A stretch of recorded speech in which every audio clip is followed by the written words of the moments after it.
Hello, everybody. This is Khatib, and it is Tuesday, March 10th, 2026, and the time is 4:23 a.m.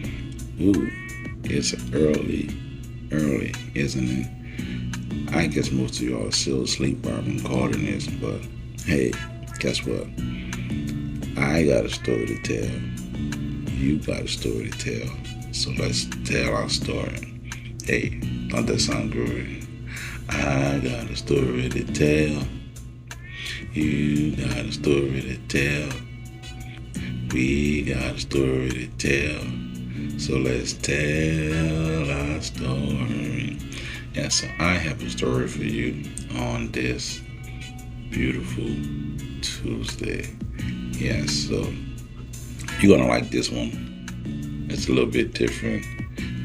It's about, yes, the Mississippi Delta. Yes, I know I always write about New Orleans, and so I want to change it up just a little bit. I hope you all like this. So let's listen. This is what I need you to do. So after you listen to this blog posting, I need you to immediately share it with your family, friends, and loved one. Yes, I need you to share it. We're trying to get this blog all over the place. And this one here, this one right here, ooh, it's it. Yeah, this the one. I want you to text your friend. I want you to text your sister and your auntie and your cousin and them and say, I want you to check this out. Check out this Khatib. He wrote something really nice, and I just want you to listen to it so we can ready to roll with this, because I know that you have other things to do, and so do I. And so we're gonna go ahead and just roll with this one. So yeah, here I go. It's the man right here. You have a beautiful Tuesday, and let's get rolling with this blog.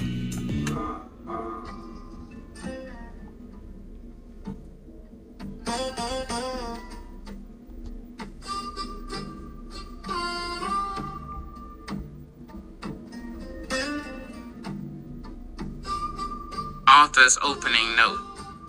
Before we wander too far into this story, let me say something plain so nobody feels misled halfway through. Some stories behave themselves. They walk in quiet, sit proper, and wait politely for somebody to turn the page. They keep their voice respectful, mind their manners. This story is not one of those. No, this one strolls in smelling like fried catfish grease and wood smoke. Got a little Delta dust on its boots. Somewhere in its chest, a lonely harmonica is already warming up. If this story was a person, it would ease the door open, slow, look around the room, and say something like, all right now, who ready to hear something they might carry home with them? Now, I already know what some folks thinking. You're probably saying to yourself, this about to be another juke joint tale. Some old Mississippi blues story with cheap whiskey, loud laughter, somebody dancing too close to somebody else's spouse, and a man at the domino table swearing he would have won if the table was level. Truth be told, that guess ain't too far off. But lean in a little closer and listen. Careful. Something else moving under this story. Something low and steady, like a bass note, humming through wooden floorboards after midnight. Down here in the South, we understand rhythm a little different from the rest of the country. I ain't talking about the kind folks write down on sheet music. I'm talking about the rhythm living inside a person. That quiet drum beating in your chest, whether you're paying attention or not.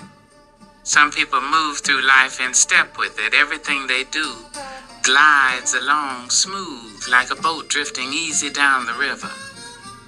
Other people spend half their days trying to outrun it. They pretend not to hear it. They drown it in pride, liquor, money, foolish decisions.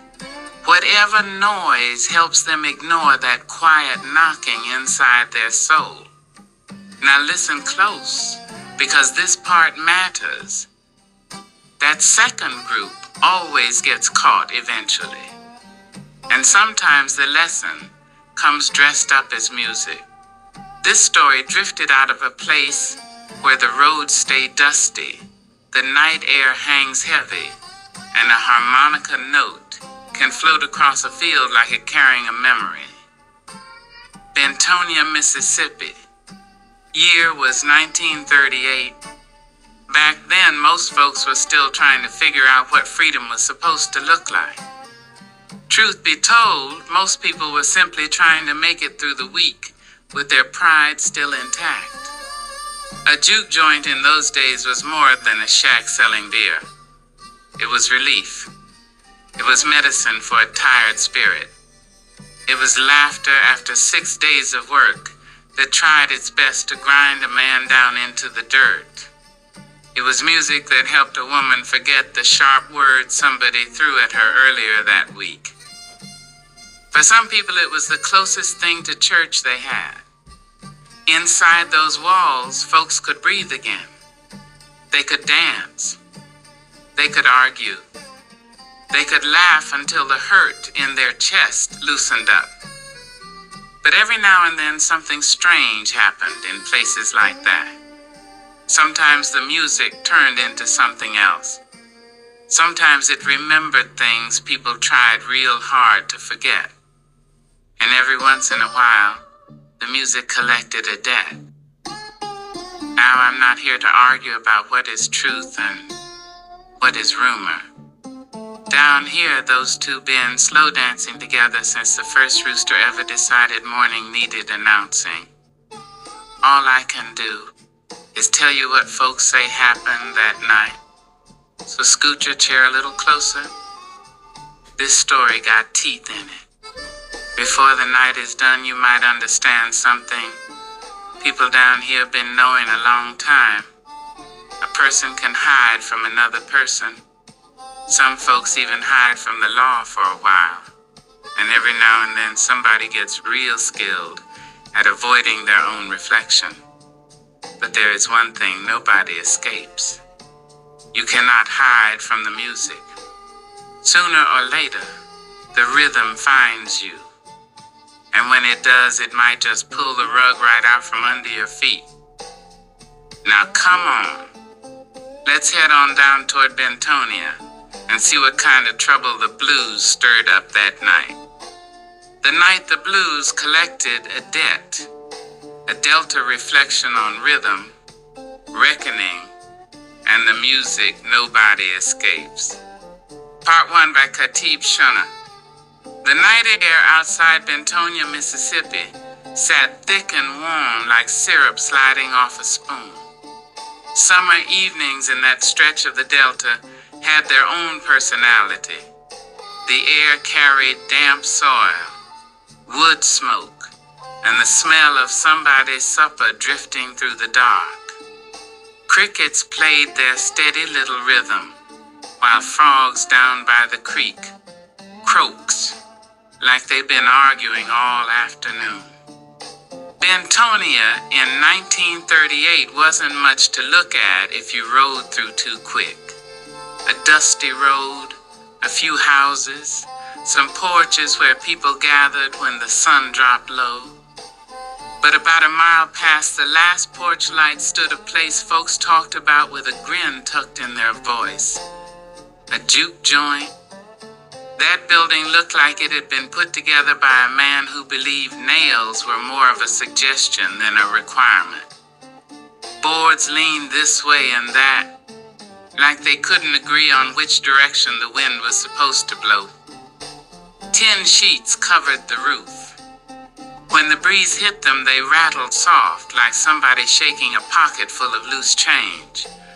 Above the door hung a crooked sign, painted by somebody who probably had one eye on the brush and the other eye on a bottle. Cold beer. soda, music tonight, and simple words. But around Bentonia, those 3 lines carried meaning. It meant the work week finally loosened its grip. It meant fish grease heating up somewhere in the back. It meant somebody was about to lose money at cards and swear the whole game was crooked. Most important, it meant music. That place belonged to Rudolph Willis. Now Rudolph was the kind of man who smiled wide, but somehow kept his eyes cold. You ever meet somebody like that? Teeth friendly. Eyes calculating. The type of man who shakes your hand warm but leaves you checking your pockets afterward. Rumor followed Rudolph the way dust trails behind a wagon rolling down a dry road. 3 wives. One buried back in Georgia under circumstances folks whispered about late at night. And a new wife who used to be the best friend of the woman lying in that grave. Nobody had proof of anything. But small towns remember things, even when they pretend not to. Still, Rudolph had money coming in from the juke joint, and money got a strange habit of quieting questions. That night, the juke joint glowed in the darkness like a crooked lantern, calling tired souls home. Inside the room, the air moved slow. Dim bulbs hung from wires, glowing yellow and sleepy. Cigarette smoke curled toward the ceiling. From the back drifted the deep smell of barbecue where somebody kept a pit burning steady. Fried fish snapped in hot grease. Chitlins simmered in a pot that looked older than half the people in the room. Beer bottles clinked. Ruth and Mildred sat along the wall, swapping gossip the way folks pass sweet tea on a hot afternoon. Patsy and Lester argued over a crooked pool shot, like somebody had personally insulted their ancestors.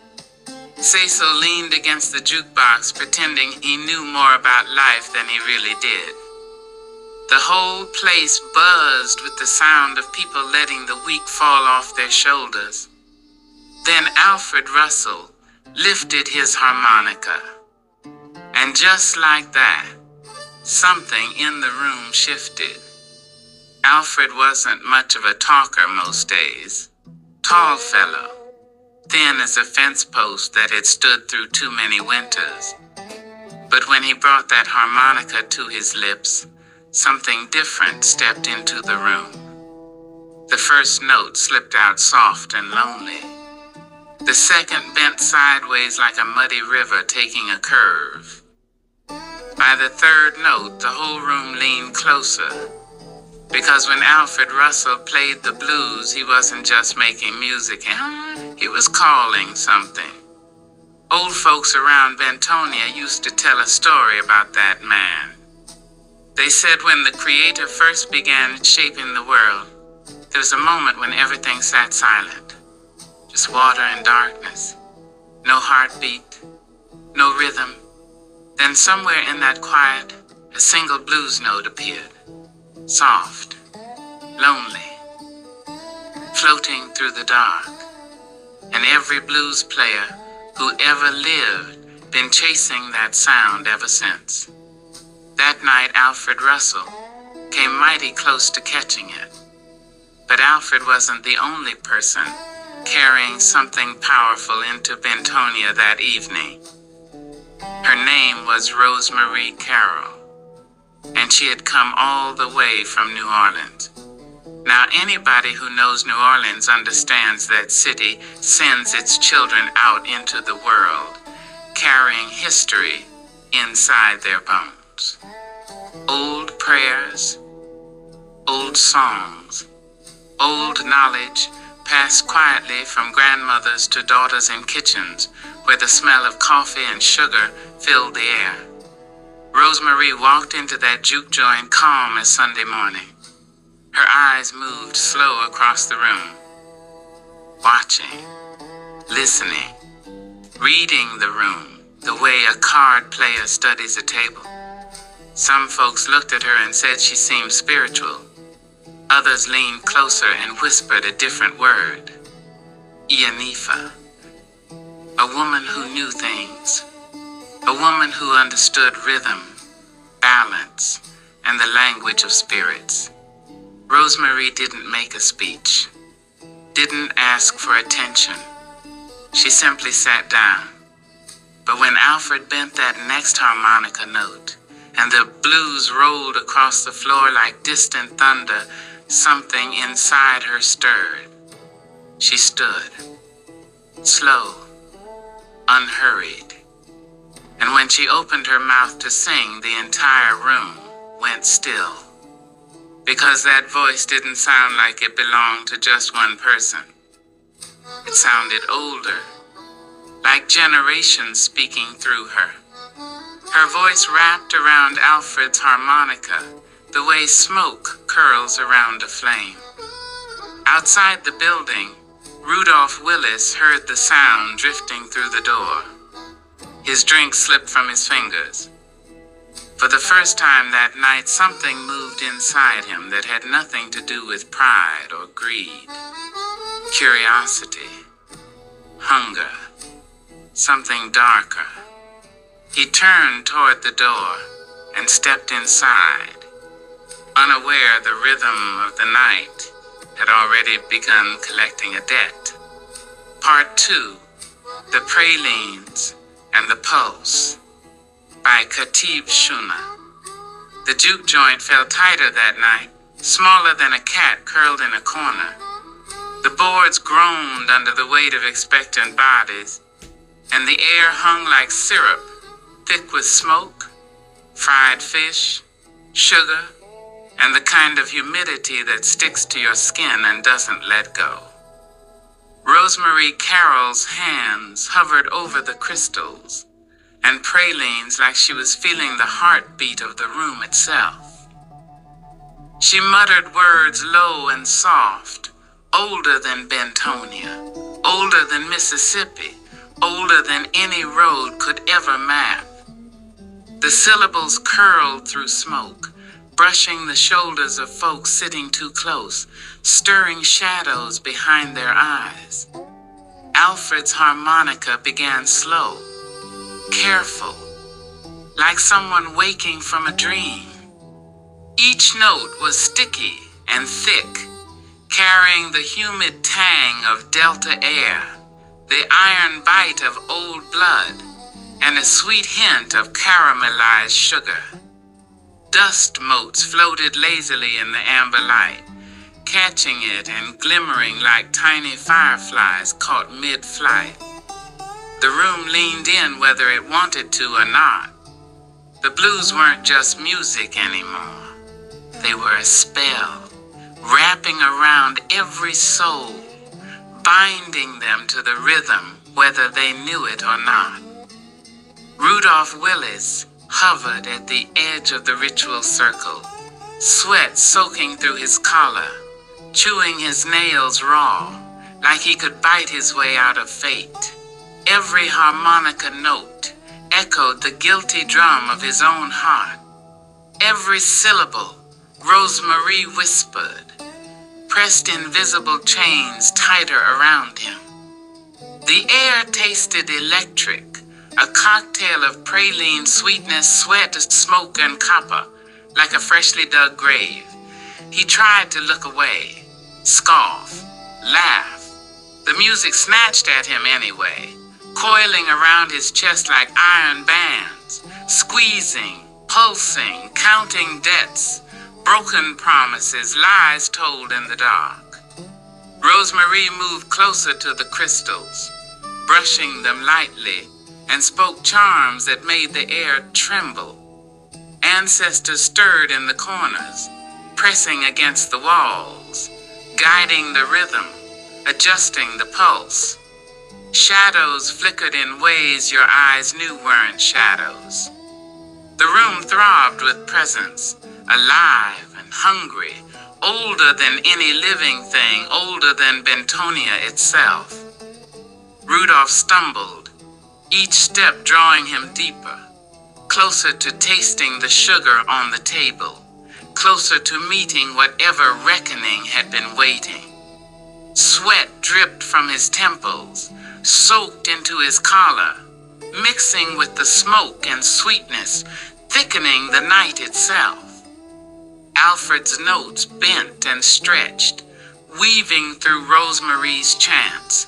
The crystals pulsed in time, faint reflections glimmering across faces in the crowd. The patrons swayed, slow at first, hesitant, then caught in a tide they couldn't name. Ruth and Mildred's whispers faded. Patsy and Lester froze mid-argument. Cecil's chest heaved, and even the smoke held its breath. Every sense in the room stood alert. Sugar, smoke, sweat, iron, and the faintest brush of spirits just out of sight. Rudolph's steps faltered. His chest tightened, voice failing him as he tried to speak, to laugh, to fight it off. Sweat ran like rivers down his arms, spine, temples. The room seemed to press in, thick with ancestral presence, unseen hands nudging the rhythm along. Alfred's harmonica climbed, sharp, wild, each note a finger pressing Rudolph's chest tighter. Rosemary's voice rose, layering over it, smooth, crystalline, fire on skin. The crystals glowed, the pralines pulsed, and the circle's power held Rudolph as if sound and light were chains heavier than any man could lift. The crowd began to feel the weight of the moment. Time slowed, stretched into a long, dragging river. Each bead of Rudolph's sweat, each twitch of his hand, each shallow breath pressed on them. Some whispered prayers, some laughed quietly, not from joy, but because the inevitability pressed down like wet cotton.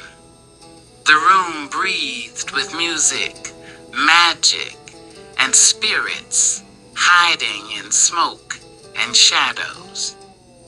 Rudolph's knees buckled. He grabbed at the table, at air, anything solid. The circle held him tighter. Memories surfaced.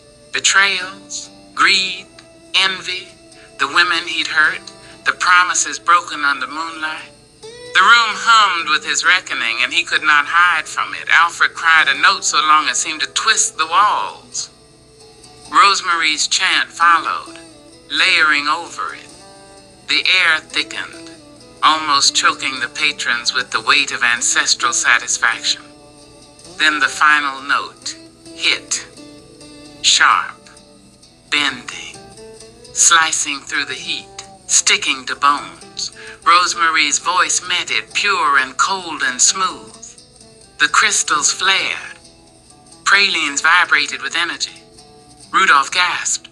His legs collapsed. Eyes rolled. For one heartbeat, every soul held theirs. And then he exhaled. Gone. The rhythm, the blues, the magic, the ancestors had claimed him. Not by law, not by knife, not by hand. Just the pulse. Alfred set down his harmonica. Rosemary gathered the crystals and pralines, calm, as if she'd only been cleaning the table. The crowd stirred, tasting the Delta night, the smoke, the sugar, the heat, the magic that had swept through them.